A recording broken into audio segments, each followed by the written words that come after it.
J-Man here for a comic book review. Astrobots number 2.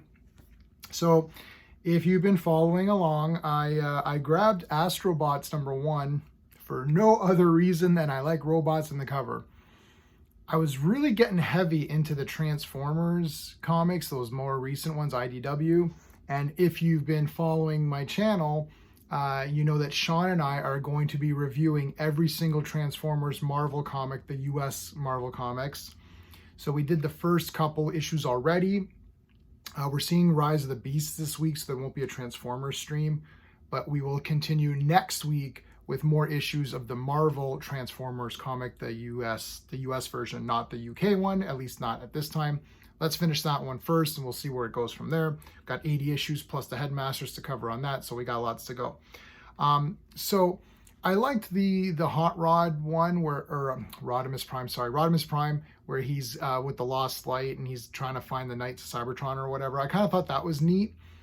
And I don't know what's going on with Transformers right now, so I was itching for some Transformers or some kind of robot stuff. So this kind of came in and I was like, this looks really cool. I'm like, let me grab that. I really liked issue 1. I really liked issue 2. So let's break this down. Man, I really like this a lot. Let's break it down. I'm going to use my space method: story, pacing, artistry, characters, enjoyment. Each category gets a score between 0 to 2. 2 is the best you can get in any category. I'm reviewing this in comparison to other comics of this kind. I'm not comparing this to any Superman comics. I'm not comparing this to, like Watchmen or something. I'm going to give this a high mark. If I give it a high mark, I'm not saying this is better than any of those comics. I'm just saying that if you want robots, then this is the one, this is the comic you should be getting. I'm going to give the storyline, I'm actually going to give it a 2. And I was toying between 1.5 and 2. I don't know, I'm getting really, I mean, it's only issue 2, even issue 1, I got right into it. I thought, oh, this is really neat. So the basic story is that the humans are finding another planet. That's it. We can't live on Earth anymore. So these Astrobots were sent in ahead of time to make it habitable for us. There was a Doctor Who 12th Doctor episode that somewhat was similar to this concept of robots getting the place ready for you. So now they're starting to wake up. And also there's a Tom Baker Ark episode. What was it called? Ark? Oh, I forgot the name. Damn it. Tom, forgive me. You're the best. Anyways, so the humans are now being released here, and we're introduced to a couple more characters, which I'll get into in the character section. So the city's getting ready for them, and there's the outskirts, and from issue 1, there's a character. Well, there's a bot called Apollo, who is from the outworld, and something's going on. We don't really know. So he's come to the city, Atlas City, named after Atlas, which is the head of the city. He's like the main bot controlling things, and he's going to be shady, right? He's already shady. And we don't know, but something bad is happening, and there's some unease. So what I like about it is that there's some tension going on there that you feel like unease is the best word for it. It's just like, okay, what's actually gonna happen? Like, I'm not sure, is Atlas going to just kill all of these humans, or what is going on? I'm not sure. And this uncertainty is making it kind of exciting, because you're like, ooh, what's gonna happen next? And it's not lazy. I just reviewed that Steelworks comic, which I thought was very lazy. It's just talking, where I feel like nothing is really amounting to anything, or at least nothing that I care about is being amounted to. This is like, okay, I'm wondering what is going to happen. So it is turning the page quickly, which brings us to pacing. I'll give the pacing a 2 out of 2 also.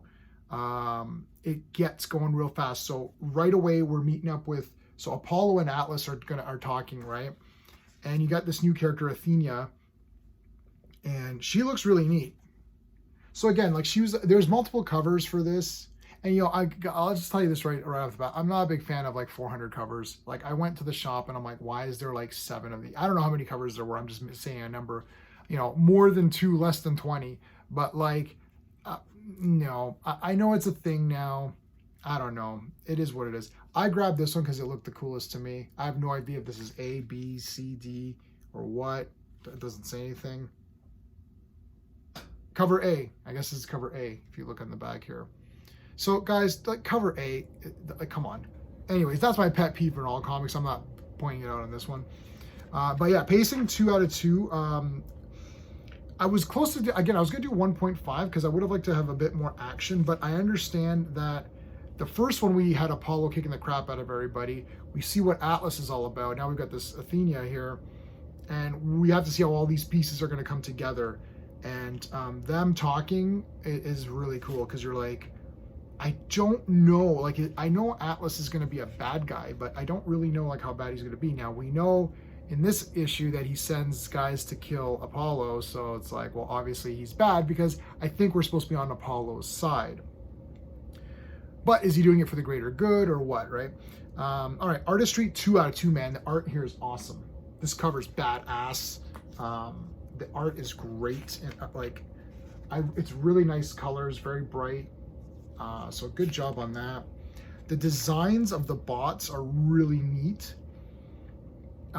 They're not overly, I don't like the, I know there's the Michael Bay fans. I don't like those designs if I'm just comparing to another robot thing. Again, I'm comparing this to Transformers robot stuff. I'm not comparing this to Spawn, right, or something. So this is getting a high grade. I'm going to give this a really high mark. You know what it's going to be, obviously, at this point, since I'm already into it. But, yeah. Oh, here's all the covers. Like, really? Come on. But the art's great. They're not over designed. Like, they look cool. And I guess there's going to be toys, or there already are toys. The problem is that I'm in Canada, Great White North. I'm wearing my Great White North shirt today. I'm in Canada. It's going to be really hard to get toys because like with shipping and stuff. So unless it comes out in Walmart here or something, or my comic shop gets it, there's a high probability of me not getting any of these figures, but they actually look really cool. So it'd be nice to have a couple, especially Atlas. I always like the white and red. I like Jetfire is one of my favorites from Transformers. Anywho, so yeah, characters, I'm gonna give it a 2 out of 2. I'm gonna give this a 10 out of 10, to be honest. 10 out of 10. Characters, 2 out of 2. I like all right away. Those 3 characters, I like all 3 of them immediately. There's something going on with the story where we're getting these other characters in Vulcan and stuff. We don't have a handle on those characters yet.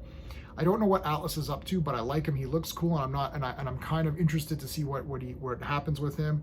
Apollo is obviously cool. He's the character we're supposed to be on the side of.